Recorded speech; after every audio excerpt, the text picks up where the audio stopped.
Muy bien, nos encontramos aquí con una sorpresa en Atotonilco, nada menos una sobrina de nuestro beato Anacleto González Flores, hija de un hermano juventino, González Flores, que se encuentra aquí en Atotonilco.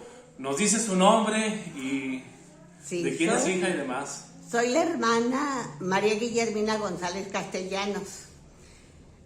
Soy de Guadalajara, del barrio de San Felipe de Jesús, que fue donde se estableció papá y mamá.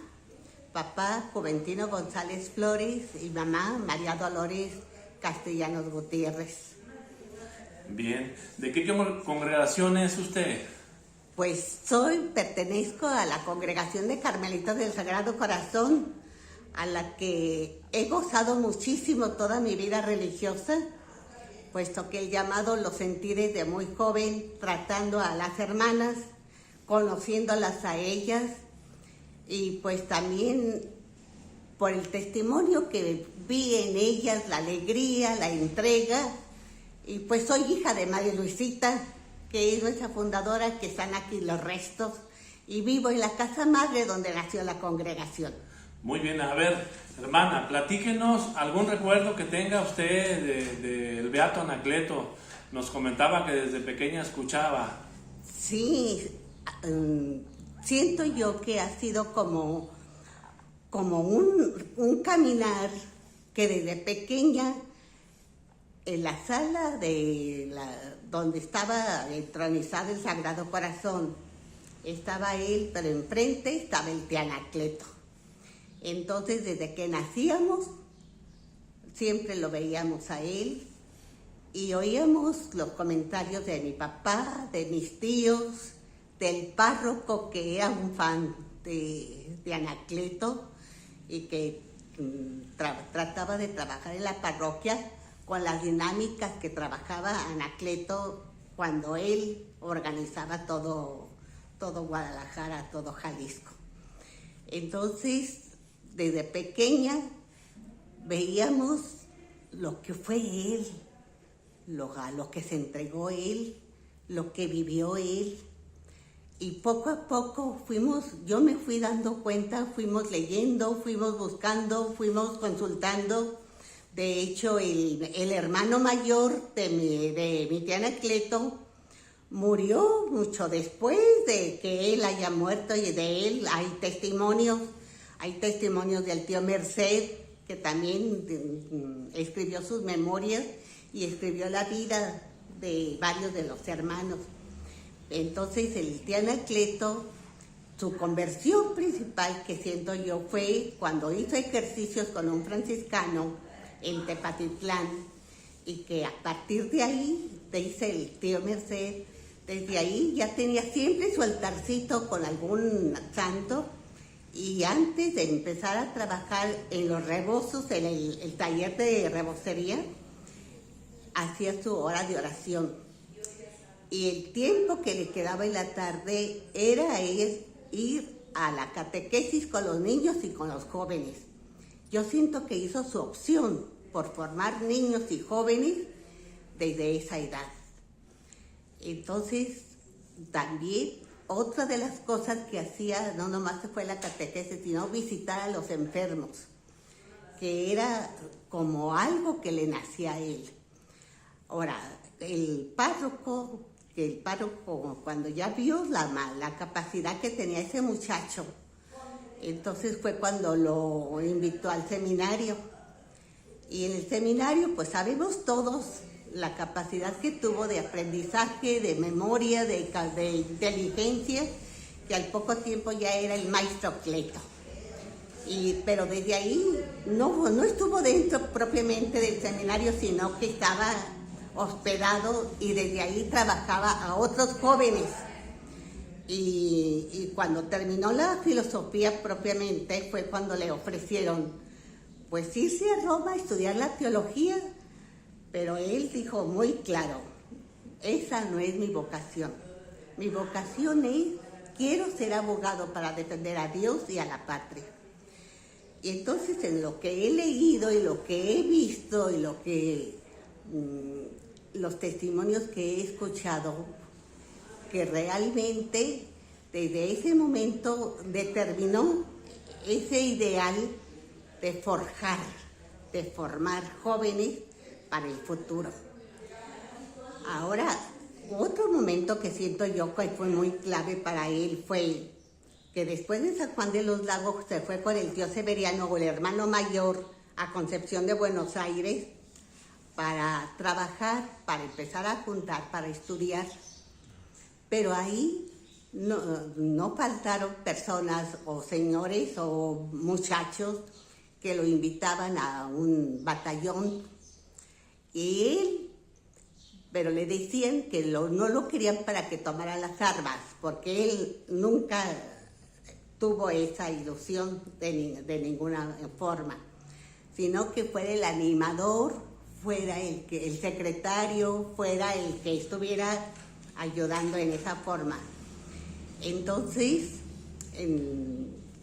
pero los federales se dieron cuenta que estaba creciendo, que cuando ya llegó él, fueron creciendo muchísimo ese grupo y les dio miedo. Y dijeron que si seguía creciendo los iban a tumbar. Entonces quisieron hacer un arreglo que si se unían. Pero ese día Anacleto salió. Fue a un encargo el día que se iban a ver las autoridades para ponerse de acuerdo. Y llegó a una casita y le pidió a la señora que si tenía algo para desayunar. Y le dijo que sí, pero que si lo esperaba tantito. Y mientras, ¿qué hizo? Dar catequesis a los niños que estaban ahí. O sea, era una obsesión de él para formar a los demás cristianamente y sobre todo ya cuando era estudiante para ver el futuro de la nación, el futuro de la libertad religiosa, el futuro de esas leyes que estaban apareciendo, que iban en contra de la iglesia y en contra de la sociedad. Entonces, estando ahí con la catequesis, seguramente escuchó descargas, pero no le interesó, sino que desayunó y se fue, y cuando regresó a sus jefes los encontró muertos. O sea que no alcanzaron a hacer tratos, sino que inmediatamente los pusieron para que los fusilaran. Y ahí lo siento como un momento clave donde él optó por la no violencia.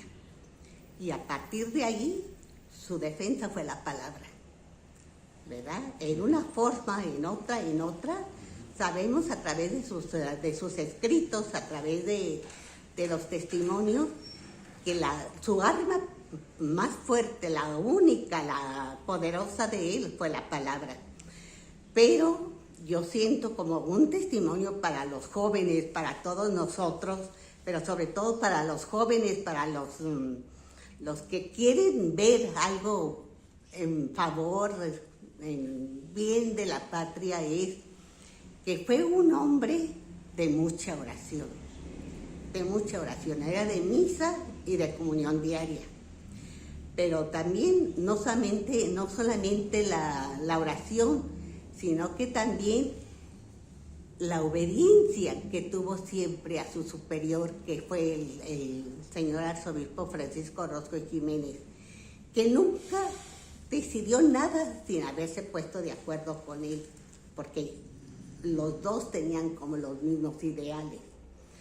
Y también la formación de los jóvenes, despertarles la conciencia, despertarles el interés, el descubrir lo que estaban haciendo en la corte, todas esas leyes que iban hacia en contra de la libertad religiosa.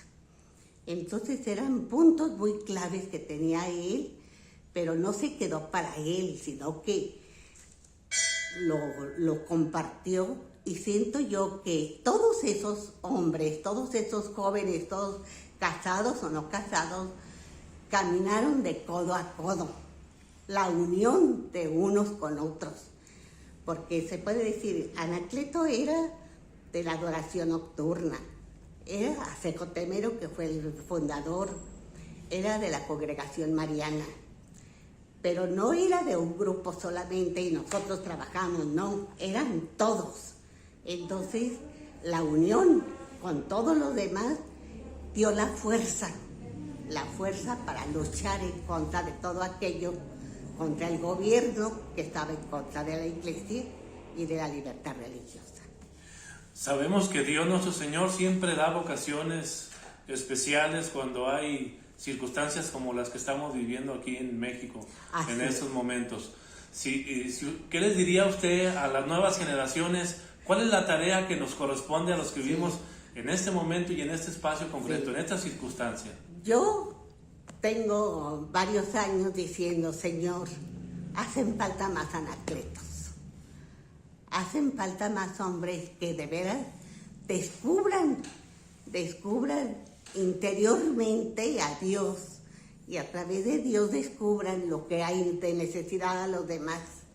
Pero esa necesidad de los demás es no nomás intereses, por ejemplo, por los pobres, porque él, Anacleto, tuvo el interés de unos, de otros, pero siempre forjando una patria mejor, una patria para todos, una igualdad para todos. Entonces yo digo, Señor, danos más Anacletos decididos, definidos y arriesgados y hasta dar la vida, porque él supo que por donde él iba, a eso lo iba a llevar. Porque estuvo encarcelado muchas veces. Hablar de tú a tú con el gobierno lo hizo muchas veces. Y no le dolía, no temía lo que iba a resultar.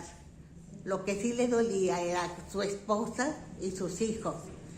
Pero la decisión que tomó cuando dijo que quería ser abogado para defender a Dios y a la patria, lo hizo. Entonces ahora hay muchos abogados, hay muchos que entienden, comprenden claramente qué es lo que está sucediendo en la corte, qué es lo que está sucediendo en nuestro país,